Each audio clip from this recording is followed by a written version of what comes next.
Está gravando.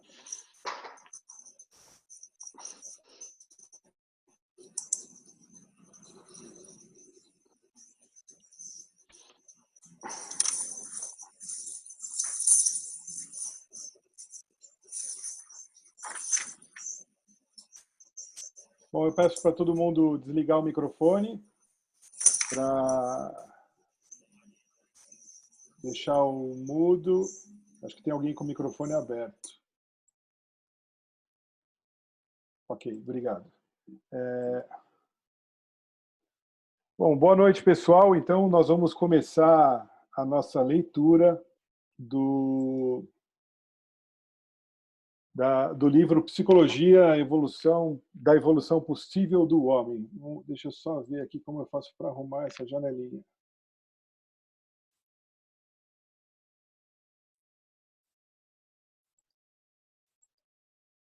Ok, está aqui.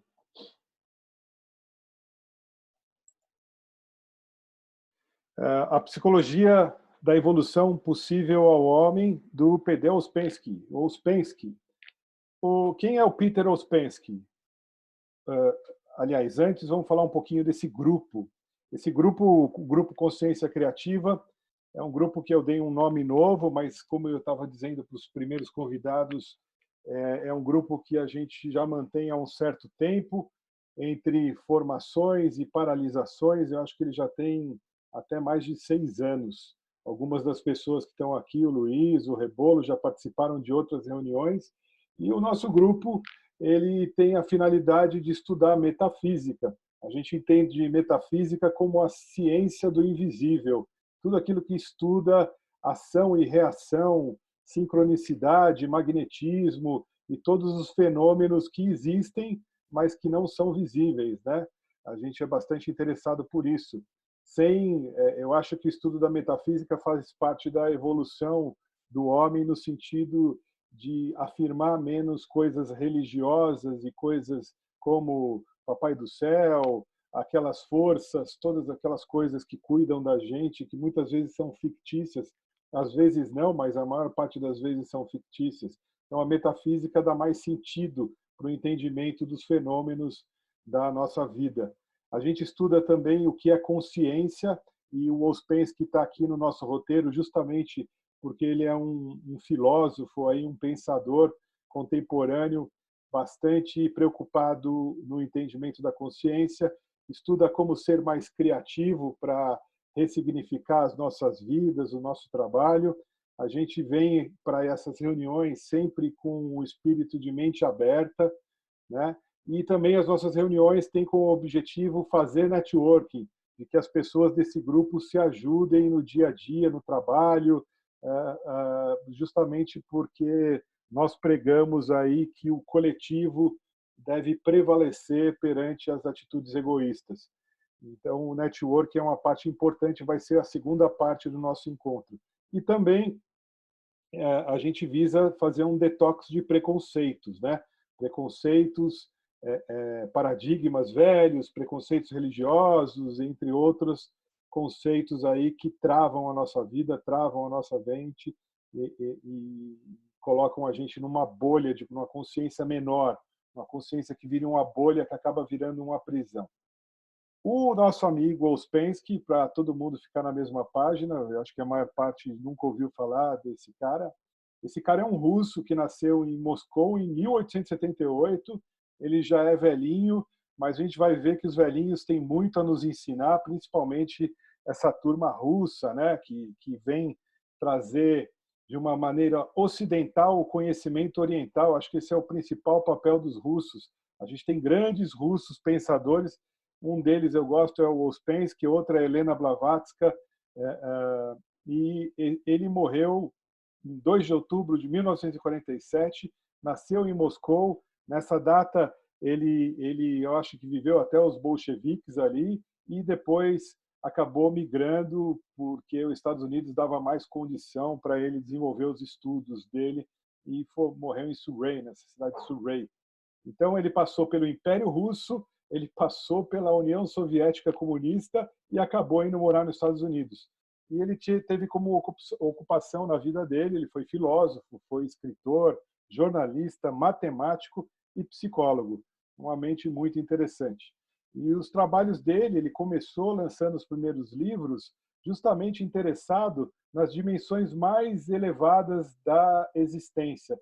Então, como ele diz, a gente vive na terceira dimensão, indo para a quarta dimensão, e sobre o ponto de vista geométrico e psicológico, como é desenvolver variáveis dentro da nossa consciência que nos elevem, né, que nos tirem dessa dimensão mais materialista e que nos levem para uma dimensão mais elevada, aí, o que seria a quarta dimensão.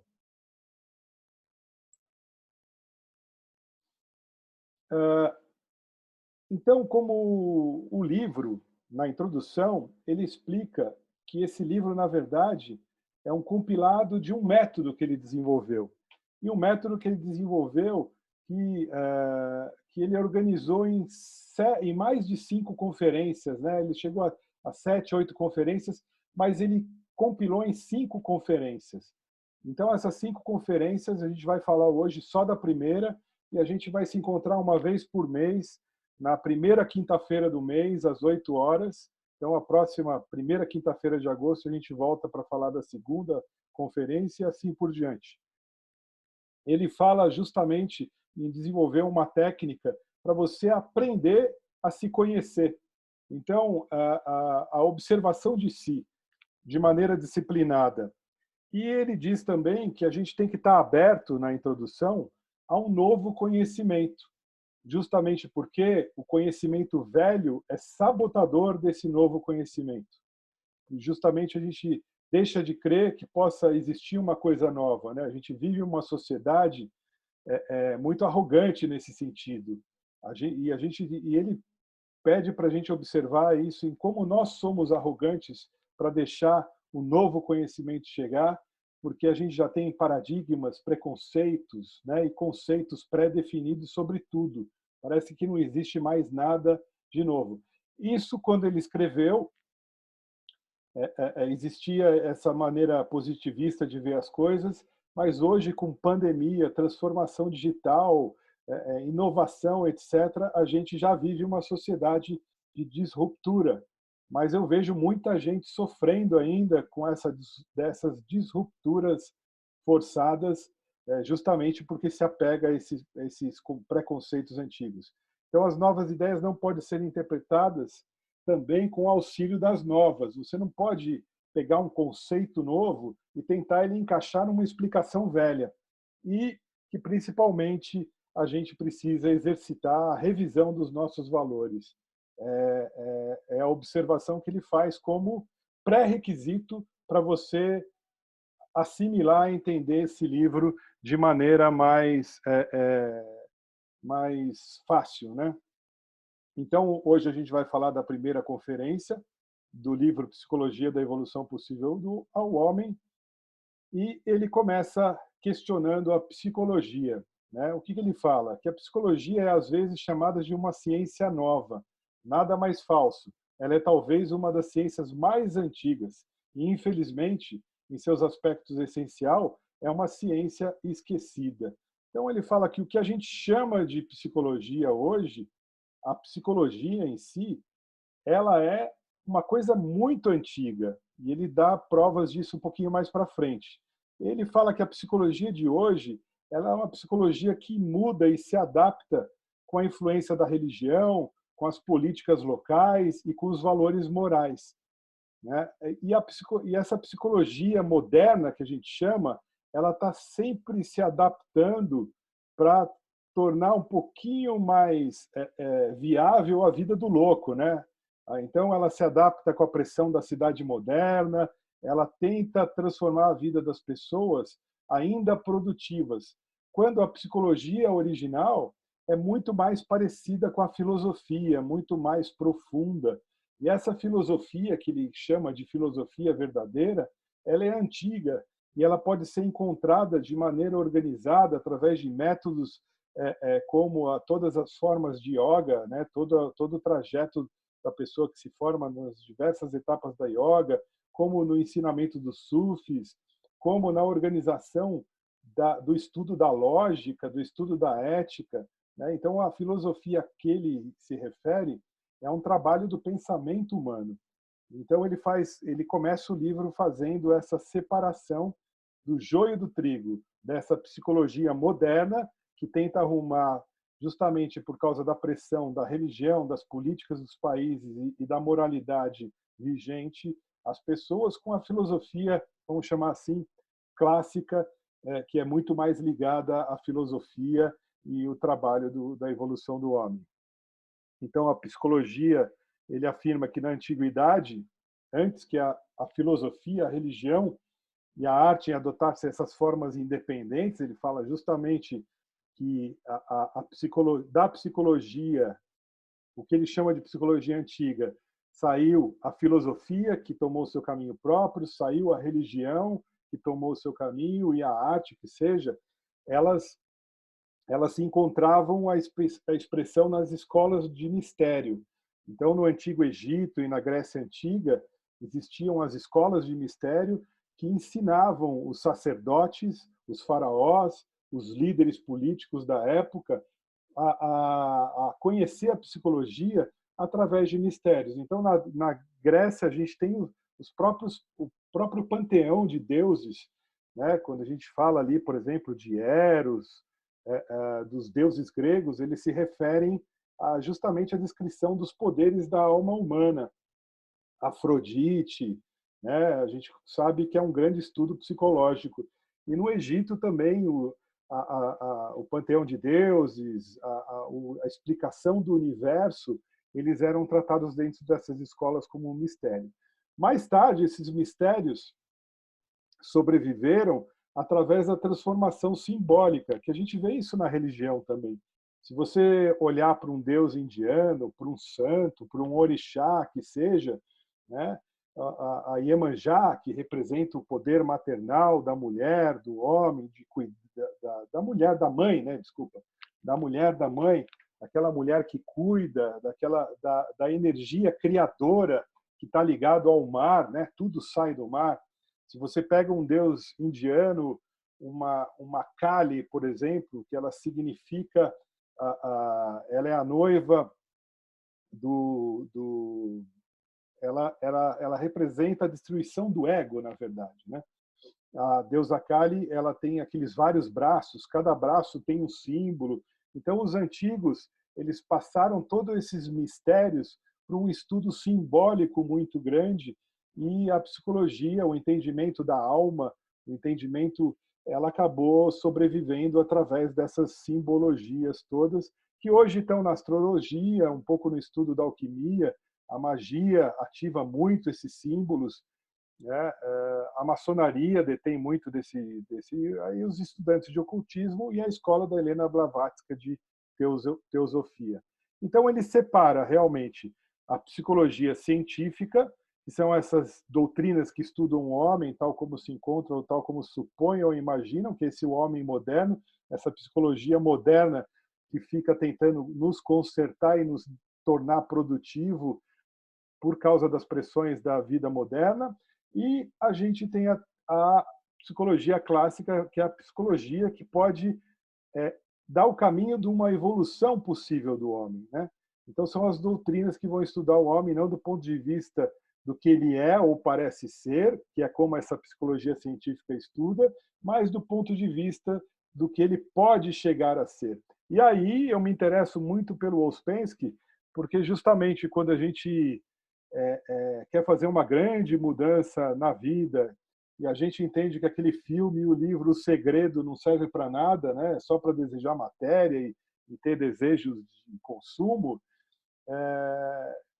Quando eu quero me conhecer melhor, por onde eu começo? Acho que essa é uma dúvida de todo mundo. Por onde eu começo?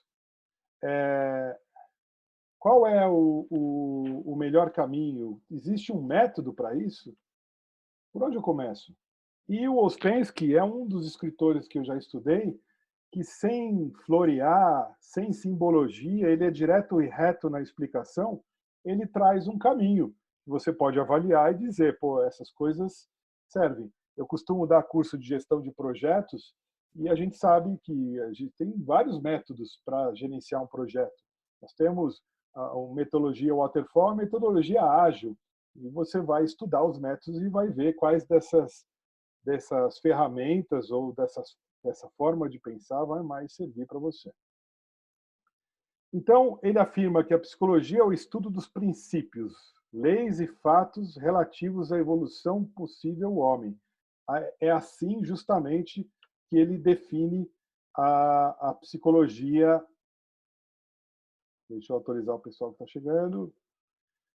É assim que ele define a psicologia, que ele acredita a psicologia verdadeira. A psicologia que estuda quais são os meus princípios, as leis naturais e os fatos que vão me ajudar a evoluir. E mesmo porque ele combate muito a ideia darwinista desse homem que evoluiu como o lagarto. Mano, liga o. Tá dando um eco aqui. Como aquela evolução natural do homem que era um macaco, que virou um Homo sapiens e foi até virar um Homo erectus, ele combate muito, ele diz que justamente a evolução do homem ela pode dar saltos a partir do momento que o homem se torna consciente. E que existem provas, e muitas provas na história da humanidade, que já houveram no passado homens excepcionais que ajudaram a humanidade a dar esse salto. Homens de consciência que estavam além do tempo deles, muitas vezes que a gente chama de iluminados, e que evoluíram. Existem provas na literatura, existem provas na arte, existem provas na arquitetura. Aqui a gente está vendo um zigurate, que é uma pirâmide da civilização suméria, que vem antes do Egito, com mais de 5.000 anos atrás. Né? Então, ele afirma justamente isso. A evolução do homem ela não é só dada às forças da natureza, às influências que a natureza traz. A evolução do homem ela tem saltos de consciência, e esses saltos de consciência eles não são naturais, eles são saltos que algumas pessoas conseguiram dar. Ou seja, a gente não pode ter uma experiência em que todos deem o mesmo salto ao mesmo tempo. Cada um tem a sua jornada, o seu salto. Então, ao negar a evolução passada do homem, devemos recusar-lhe toda a possibilidade da evolução que se operaria por si só, segundo as leis da hereditariedade e da seleção, sem esforços conscientes por parte do homem e sem que tenha compreendido a possibilidade de sua evolução. Então, justamente essa é a afirmação do Ouspensky, dizendo que o homem não pode se deixar a levar uma vida e esperando que naturalmente a humanidade vai evoluir. Assim como ele não deve esperar naturalmente ele evoluir simplesmente pelas pressões da sociedade, da natureza, etc. O homem ele precisa, o primeiro passo da consciência do homem é ter a noção de que eu preciso me autodesenvolver, né? E principalmente esse autodesenvolvimento não está nas coisas externas, está principalmente nas habilidades e nas características internas. E aí vem a primeira pergunta: mas como eu vou me desenvolver?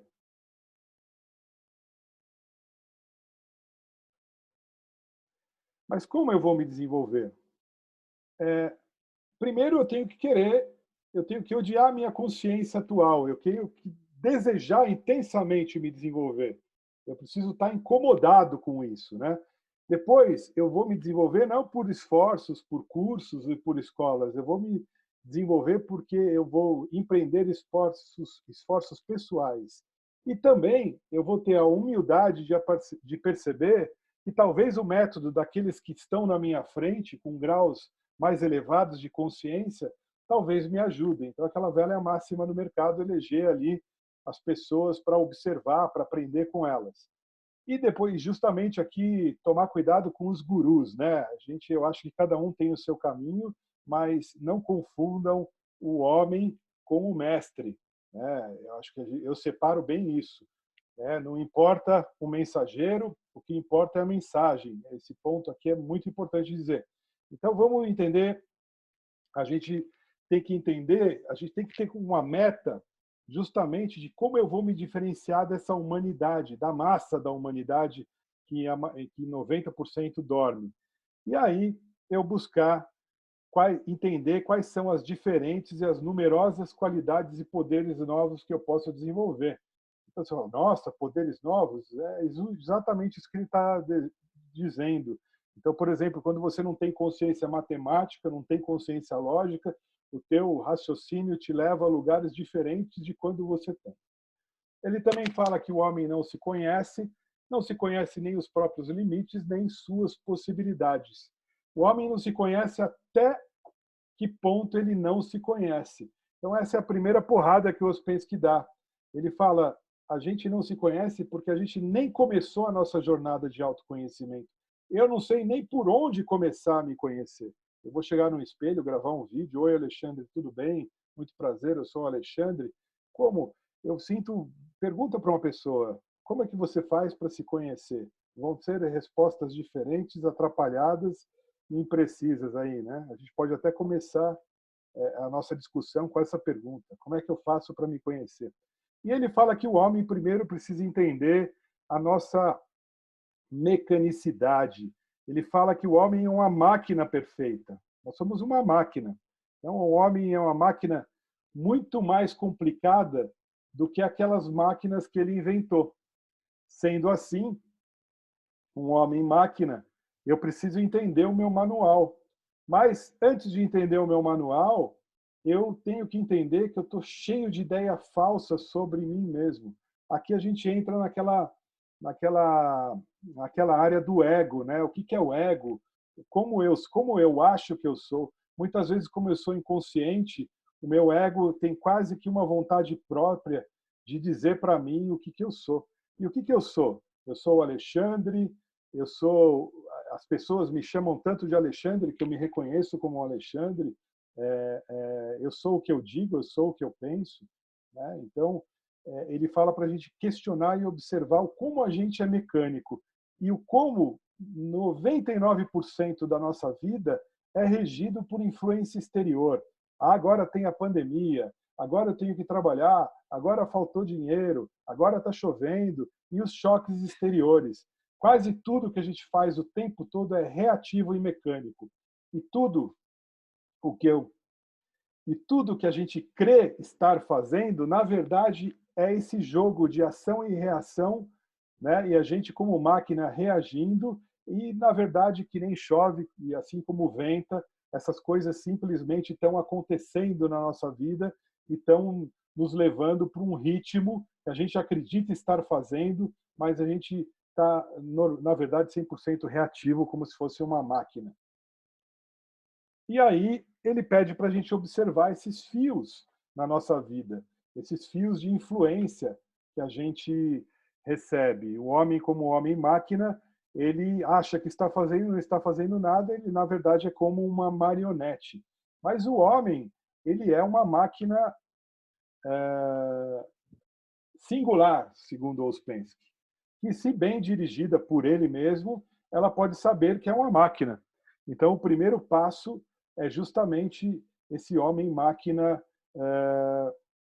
entender que ele é uma máquina e que ele pode encontrar meios para deixar de ser máquina, né? Aqui me lembra muito o conceito de machine learning, da inteligência artificial. E esse homem-máquina, ele pensa ter um eu, mas ele deve observar esse númerozinho 1 aqui, na verdade, em inglês, retirado do livro, é um I, né? Sou eu. Então, o homem, ele pensa ter um eu, mas, na verdade, ele tem múltiplos eus. Ele tem um eu que vai reagindo, um eu para cada momento que ele vive. Ele tem um eu com o pai e com a mãe, ele tem um eu junto com os amigos, ele tem um eu na sua casa, casado, ele tem um eu quando ele viaja para o exterior sozinho. Então, as influências externas e o meio influencia muito nessa flutuação desses múltiplos eus do homem. E, principalmente, o eu que ele acredita ser, normalmente trata-se de uma grande ilusão, né? Ele diz que esse homem que dorme, ele gosta de se enganar, ele gosta de viver uma vida baseada em mentiras que ele mesmo criou. Então, como fazer, né? Os seus eus dependem das mudanças e de circunstâncias exteriores e das mudanças de impressão. Então, aqui ele faz um ponto de avaliação para a gente meditar. Qual é o meu eu central? Quais são esses meus múltiplos eus? Quais são as mentiras que eu crio para mim? Então, o desenvolvimento do homem ele não pode ser baseado na mentira a si mesmo, né? Essas mentiras que a gente constrói baseado em ego, no meu status da profissão, nas coisas que eu acredito que me fazem estar bem numa construção mentirosa.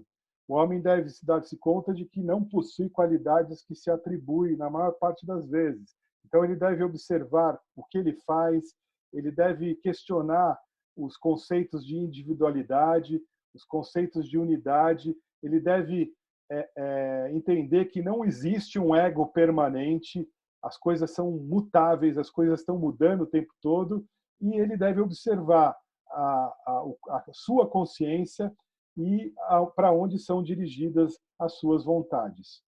E o que é a consciência? A consciência não é inteligência, não é sinônimo de inteligência. A consciência, segundo Ouspensky, é a tomada do conhecimento interior, ou seja, o conhecimento de si mesmo. Quem é você? Onde você está? O que você sabe? O que você não sabe?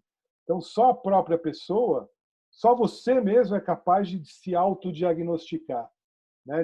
Você não deve deixar ninguém te diagnosticar.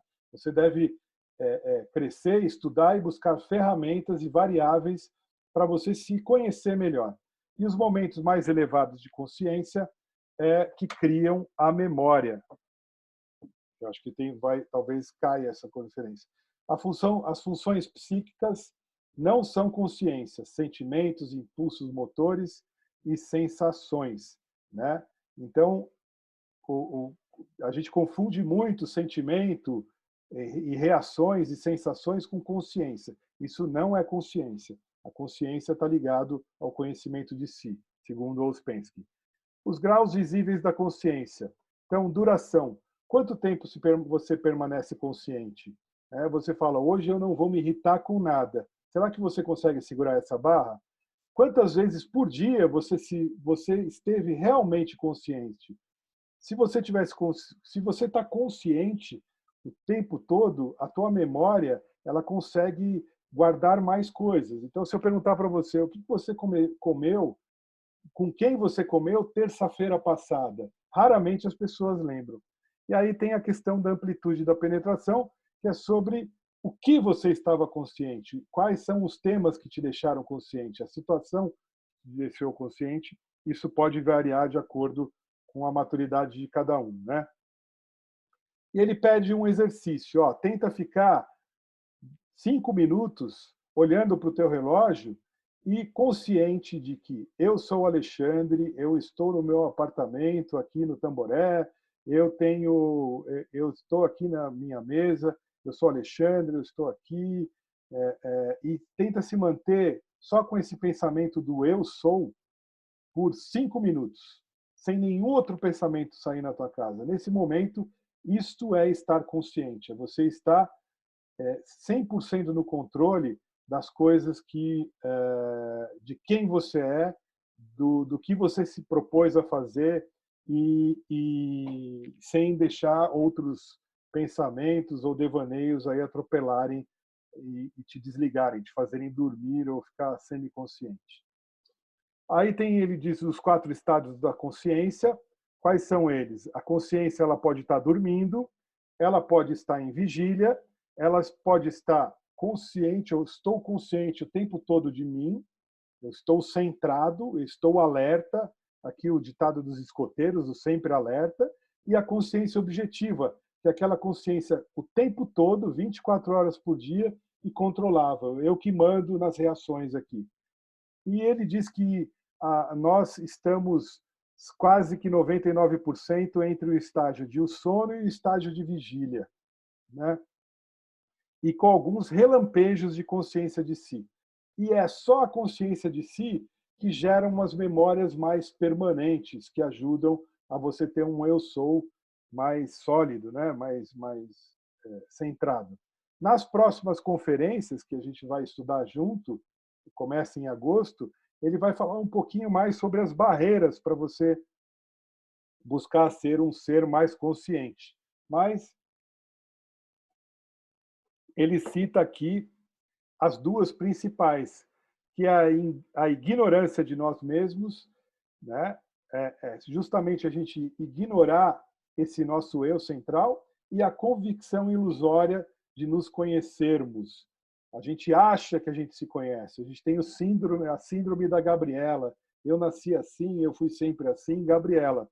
Então, a gente ignorar essa busca da jornada interior e a gente achar que eu sou assim e assim eu vou ser, são as duas principais barreiras para a gente refletir antes do próximo passo. Então, no estudo de si mesmo, é necessário conhecer as peças da sua própria máquina. E quais são essas peças? O homem como máquina. Primeiro é o pensamento, depois são os seus sentimentos, as suas emoções, depois são as suas funções instintivas, então todo o trabalho interno do seu organismo, depois é a função motora, que é todo o externo, o movimento perante o espaço, né? Depois vem a questão do sexo, dos relacionamentos, tanto sobre ótica masculina quanto feminina, e todas as suas manifestações. Então, esses são as 6 peças da máquina para você estudar. Se você sempre você tem que galgar, primeiro conhecer o pensamento, dominar os seus sentimentos, você não pode atropelar essas fases, né? Quando a gente atinge a maturidade, a gente vai desenvolver a 6ª e a 7ª peça, que é a função emocional superior, que é o homem que é consciente de si. E, por final, a função intelectual superior, que é a consciência objetiva, é a consciência plena nas 24 horas, é um homem que já não dorme mais, né? E aí ele fala do samadhi, ou do samadhi, que é uma técnica, essa palavra no sânscrito quer dizer a meditação completa, e na yoga é a última etapa do sistema da yoga, né? Onde a pessoa atinge a compreensão da existência e da comunhão com o universo. E no budismo também é a palavra usada como sinônimo de concentração ou quietude da mente. Então, se eu falo aqui em escolas de consciência, sim, senhor, sim, senhora, elas existem já. Eu posso começar a minha busca numa dessas que eu citei. E a função intelectual, como primeiro peça, ele fala um pouquinho mais dela, né? A função intelectual ela é responsável pela percepção de impressões, a formação de representação em conceitos, o seu raciocínio, a tua mente comparativa, afirmação, aquilo que te faz negar, como você forma palavras, a sua linguagem, a sua imaginação. Então, isto é uma variável para você se observar. Como é que eu estou em relação à minha função intelectual? No livro, mais para frente, ele vai falar mais sobre cada uma e vai ensinar como a gente faz para observar cada uma dessas funções. A função emocional, que tem a ver com alegria, tristeza, medo, surpresa, e os avisos, as emoções não são pensamentos, né? Ele fala, a gente não pode confundir pensamento com emoção, e a função instintiva, que é todo o trabalho interno do organismo, observar a digestão, a respiração, a circulação, os trabalhos dos órgãos, etc. Quem estuda acupuntura e outras ciências, aí, medicina, conhece muito bem isso, mas ele também é um caminho de autoconhecimento, né? O autoconhecimento não é só filosófico, é a observação das nossas funções instintivas também. E também a observação dos 5 sentidos, audição, tato, o paladar e assim por diante. A gente precisa observar o quanto os 5 sentidos são grandes armadilhas para a gente formar ilusões, né? As emoções físicas que eu sinto, que emoções físicas? O corpo tem emoção? Tem. Ele tem dor, calor, frio, ele me gera sensações. E todos os reflexos estão dentro do observar a função instintiva. A função motora, ele está dentro dos movimentos exteriores, caminhar, escrever, falar, comer, as lembranças, os reflexos, que são necessários aprender, caiu um copo, eu fui lá, busquei, como é que estão os meus reflexos, e também, isso foi uma surpresa para mim, que dentro da função motora, ele coloca os sonhos, a imaginação, o devaneio, falar consigo mesmo, falar por falar, as manifestações minhas que são incontroláveis. Ah, eu sou muito tagarela. Ah, eu tenho sonhos demais. Ele põe o sonho como uma função externa e motora, e ele chama de estranhas funções motoras. Enfim, eu fiz um resumão aqui do que ele se propõe nessa primeira conferência. A gente tem os diferentes estágios de consciência, então, a gente pode estar dormindo, estar aprendendo a estar em vigília e ter lampejos de consciência. E ele fala primeiro para a gente focar na observação desses 3 estados, justamente porque nós estamos aprendendo a ser conscientes. Então, eu não tenho um estado de semiconsciência, eu tenho lampejos de consciência aí, né? E depois eu observar como é que são as minhas diferentes funções, a intelectual, a emocional, a instintiva e a motora, e como eu faço para observar essas manifestações em mim. Então, as funções podem existir sem a consciência, né? As funções podem existir sem a consciência, e para cada estado de consciência, essas funções geram uma reação diferente, né? É isso que ele quer dizer. As funções podem existir sem a consciência, e a consciência pode existir sem as funções também. E é isso, turma. Essa é a nossa primeira conferência do livro. A gente leu a introdução e a conferência. Agora a gente vai entrar na outra sala para discutir e para fazer networking. E a gente volta com a segunda conferência no dia 30 de agosto de 2020, nesse mesmo bate-canal, nessa mesma bate-hora, às 8 horas da noite.